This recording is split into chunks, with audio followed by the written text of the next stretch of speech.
Since 1991, the Sid Meier's Civilization series has been hailed as one of the greatest PC strategy games ever made.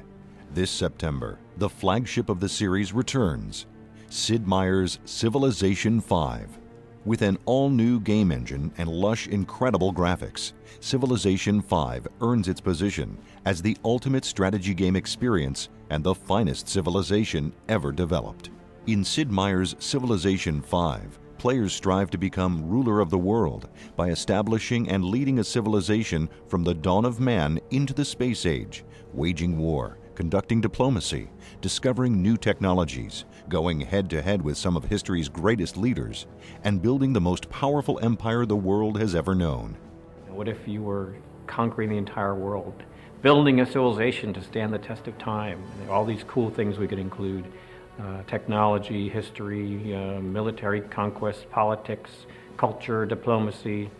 It just seemed like a very rich topic to approach with this idea of starting small, but then by the end of the game having gone through this kind of epic journey to create a unique story of your own.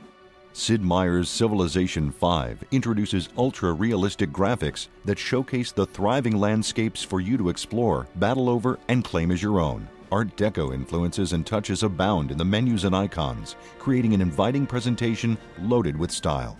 Civilization is about a game where you want to progress through history. And a lot of times in the here and now, it can be depressing. You get a lot of bad news. And no one wants to play through a game where things are good and they get worse. And I thought Art Deco was a time in our history where we were looking forward to all the good things that we had coming forward.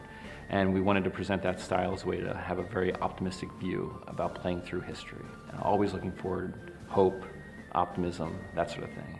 Civilization V brings community to the forefront, providing a host of modding tools and making the best of the fan mods accessible directly from the game.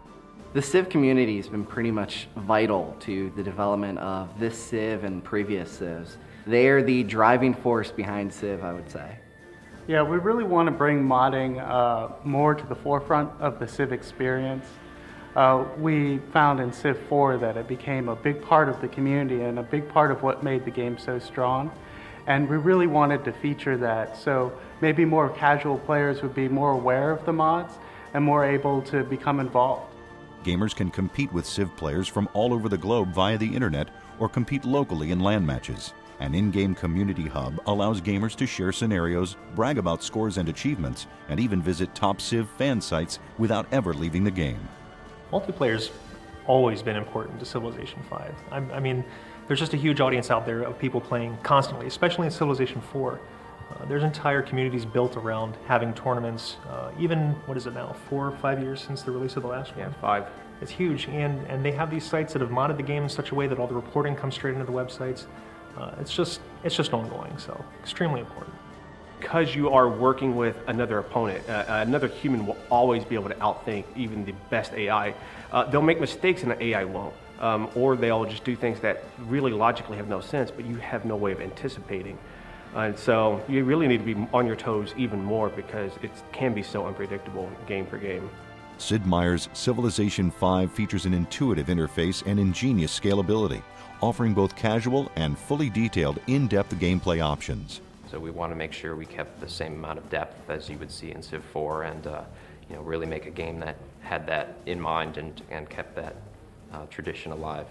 From the custom music scores and orchestral recordings, immersive game audio, believable game world, and unparalleled gameplay, Sid Meier's Civilization V has a level of polish and quality appreciated by its millions of fans worldwide. For the soundtrack, we're using 4 regions of the world, and in each of those regions you'll have a peace playlist and a war playlist. We've written probably over 3 hours of original music for leaders in this game, and I think about an hour and 45 minutes worth of music is actually going to be recorded live with an orchestra and a few pieces with choir. Civ 5 to me is really an acknowledgement of the Civ community. It's something that people have been asking for, have been kind of waiting, and when is this coming out? I think it really is a reflection of how strong the community is out there, how many ideas they've generated, how they've kind of inspired us to be creative and try new things with Civilization. So it's really the fact that there's this very active, dynamic, and interactive community out there that kind of inspires us to do new versions of Civilization, because they've given us a lot of great feedback, a lot of love on Civ 4, but now they're kind of ready for the next iteration, and that's what Civ 5 represents. Sid Meier's Civilization 5, available this September for PC.